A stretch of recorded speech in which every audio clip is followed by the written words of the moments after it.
Hi అండి. రవ్వ mango papad పేరు వినడానికే వెరైటీగా ఉంది కదా. మ్యాంగోని పీల్ ఆఫ్ చేసేసుకొని చిన్న ముక్కలుగా కట్ చేసుకొని వాటిని కుక్కర్లోకి యాడ్ చేసుకొని హాఫ్ గ్లాస్ వాటర్ యాడ్ చేసుకోవాలి. ఇంచు దాల్చిన చెక్క, 5-6 మిరియాలు వేసుకొని 3 విజిల్స్ వచ్చిన తర్వాత చల్లారిన తర్వాత వాటిని స్టెయిన్ చేసుకోవాలి. ఎక్కడైనా పిప్పి ఉన్నా ఉండిపోతుంది.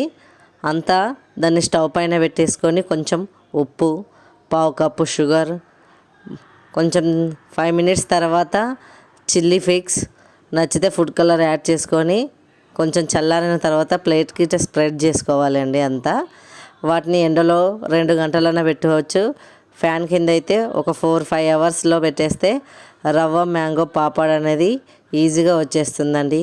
ఇది తింటుంటే పుల్ల పుల్లగా, కారం కారంగా చాలా అంటే చాలా టేస్టీగా ఉంటుంది. మన ఛానల్ కూడా లైక్ ఇచ్చి సబ్స్క్రైబ్ చేసుకోండి. Thank you watching.